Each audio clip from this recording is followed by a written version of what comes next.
So, this isn't necessarily a hate video. I'm actually just genuinely curious what my audience thinks about this because I really don't know.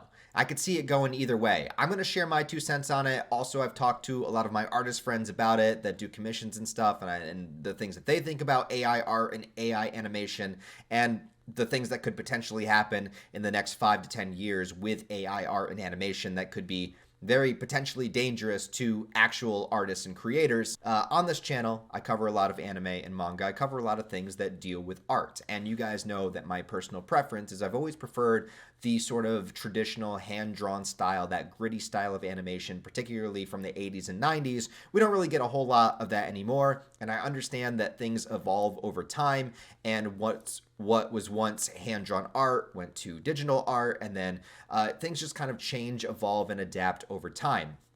And the same thing has always happened with movies and filmmaking, the way that they do things that way, the way that practical effects started to fade away while CGI became more cost effective and more abundant in movies. And then eventually we reach 2023 where we have Ant-Man Quantumanium, and it's just like a booger fest of CGI blah. And now this video got very, very popular from Corridor Crew, and I don't have anything bad to say about the channel or anything. I haven't really watched a lot of their videos. I've watched when they've sort of analyzed particular visual effects and things that they've done. But this video got insanely popular, and there's a lot of sort of controversial takes going on about this video right now, particularly because it sets up the idea and the precedence that in the future we could create fully animated series without the need to have animators, which of course would be more cost effective and probably something that a lot of networks and studios are going to jump on, which is terrifying for people that have spent their entire lives trying to create art, trying to draw, to make comics, to make their manga, to create animation, and the painstaking effort that it takes to create such a thing, where in AI, if you just went to a program and typed in, what you wanted to see in an image, and you could have all those images pop up. You could have like 50 different versions of the same creation in the same amount of time it would take one person to draw the same thing. And that's kind of scary. That's kind of scary moving forward. Now, this particular animation they made, I mean, it is what it is. It kind of is like a rotoscoping thing where they filmed a little bit in live action and then sort of went over it with animation. Sorry, I got a lot of things running on my computer right now. Maybe it won't show it. But I mean, look, it's fine, but me personally, I just don't think that this looks good. This is just not something. It looks, I don't know. It looks like boogers to me. Like, it's just like, I don't know what it is to say, but like a lot of CG, like AI stuff just looks like a blurry mess in my opinion. Like, it just doesn't look good. Like, I don't like the way that I just don't like the way that it looks. Anyway, so I don't think we're going to get a very good clear image here while I'm trying to do this. But that's essentially it. And again, like, I'm not throwing any shade at the channel, but the idea behind it, and it's promoted as like this revolutionary thing.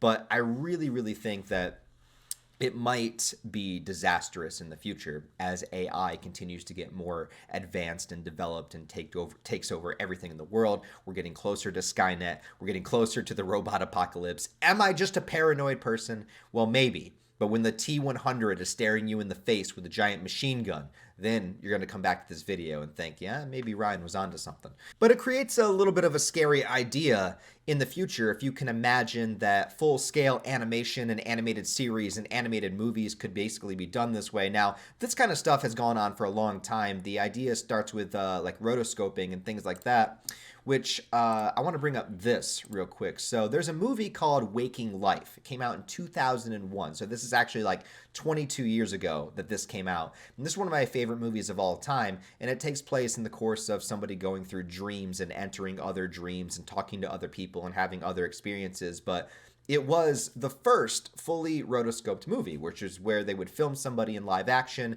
and go over them with animation. Obviously, it wasn't done by AI back in 2001, but that was the idea behind it. And at the time, this was a really cool, unique, kind of creative idea that they had created by one of my favorite filmmakers of all time, Richard Linklater, who always makes movies about the human experience and relationships and how time is fleeting and how we feel at one part of our life compared to another. You know, people going through their own life journeys. A lot of his movies are very grounded, and not a lot of stuff happens in his movies, but it's a lot about conversation.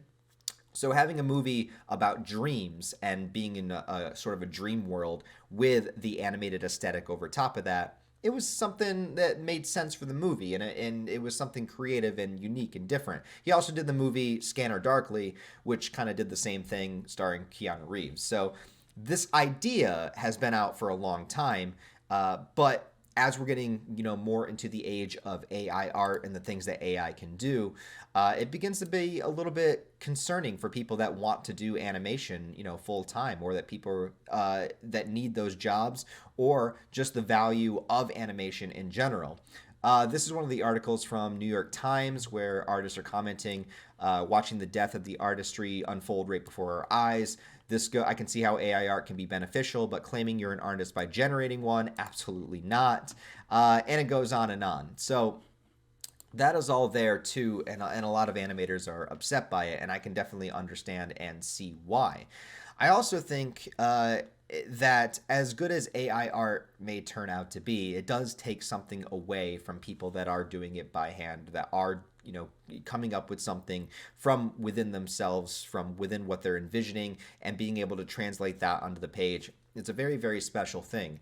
And to kind of take that away, or to get to a point where it's going to be more cost effective to not actually use artists, it's just going to be a more kind of blank, dead, emotionless, you know, passionless world that kind of like we're leading to. I mean, how many people are not going to want to get commissions by people where they could just download an AI program, type in what they want, and come up with like 20 different versions of the same image that it would take one person a really, really long time to create, and then charge, you know, 100, 200 bucks or whatever it is.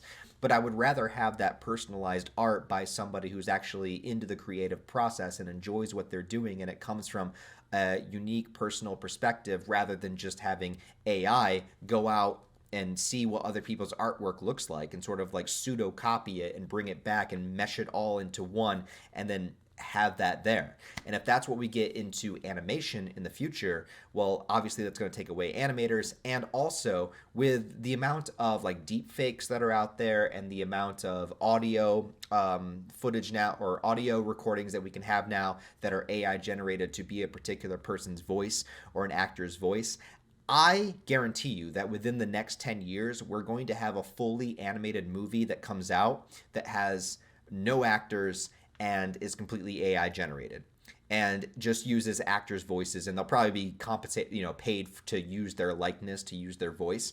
But I guarantee you that there's going to be some animated movie that comes out from some studio that thinks it's a good fucking idea to do this, that'll just put images of what the actors look like going through AI, and then using AI to mimic their voices and put out a movie, and they don't even have to use actual actors or animators, and that's going to be what it is. Might not quite have the technology perfected to do that right now, but I guarantee something like that is going to come out in the next 10 years. And to me, it just feels soulless. It just feels like they're taking something away from the creativity of human beings. I mean, I basically read manga and comment on it for a living.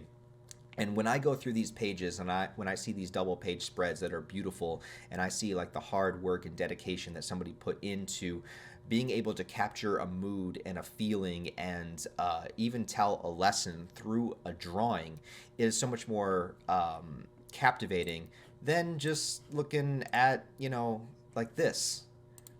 Like, I don't know. I don't know. I don't feel anything from here. And you guys know me once again, like, obviously, I am an old man yelling at a cloud, because I prefer like that gritty, hand-drawn, 80s, 90s animation. But even if we look at this, man, like, look at this. This is a clip from Akira, and Akira is renowned for being one of the greatest animated films of all time, rightfully so. And the animation is just crisp, it's beautiful, the way that it flows, the way that it looks. I know Akira is like the example, that's like using The Godfather to like make an example out of movies, just when it comes to animation in general. But just what they were able to do with this movie and like how the backgrounds look and how the characters move and they look just like real people. You know, this was hand-drawn animation done in the 80s. And it looks so much better than most of the stuff that we get today. And there's no way that AI art could ever capture this. And even if it could on a purely aesthetic level, you're still losing something within the soul of the material. But the way that Akira looks is just so stunning. And it's something memorable, and it's something that even now, so many years later, we remember clips from this movie and the way that it looked. And I'm just fearing for the future that AI art and AI takes over animation and we no longer get stuff like that. I feel like we're so far from the Akira era of animation and how precious that moment in time really, really was. And perhaps we just didn't appreciate it enough when we had it. But I don't think there's any way to stop it at this point. I think it is just something that's coming, and it's something that's going to be the norm. I think within the next 10 years, we're going to get an AI-generated animated movie, probably like a Netflix series, and it's just going to continue to go from there. And maybe this doesn't seem like a big deal to you guys, but as somebody that's just been invested in, you know, animation, and stuff like that my entire life, and just sort of like the appreciation I have for the work and effort that goes into it, plus knowing how hard it is to draw something. I mean, I can't draw anything. I mean, this is the best thing I've ever drawn right here. So, I mean, I just don't like it. I just don't like it, man. But I'm an old man. I'm a grumpy old man, and maybe I'm just, you know, out of touch, and I don't understand the young people, and I don't understand what the young people like and what the young people want, and maybe it's me. No, it's not me. It's everyone else. Anyways, guys, when it comes to AI art and AI animation and the future of what AI has to offer when it comes to this medium, are you concerned? Are you an artist out there, and especially artists out there? How do you guys feel about it? Because that's who I really want to hear from the most. I don't know. That's just my 2 cents. I don't really like it. I don't really vibe with it. I'm not like hating on the people that made this. I'm not hating on people that are gonna try to create it, and I understand trying to advance technology and, you know, kind of work with that and what you see as the future and stuff like that. But I think sometimes it just takes away the soul and passion of animation, and really that's I don't know, that's the key factor. You know, that's the X factor of it all. So what do you guys think? Let me know in the comments below. Share your thoughts, theories, opinions on the future of AI art, and how long do you think we have until the robot apocalypse? I'm saying about 26 years. That might seem too long for some people, but I think there's going to be like a little bit of a robot uprising, then humans are going to take them down, and then they're going to unplug for a little bit, and then there's going to be a little bit more and a little bit. I think it's going to take some time, but I think by, what is it, 2043, 4, 5, 6, 7, 8. By 2049, I think we're going to have the first like robot nuclear holocaust. That's my thought.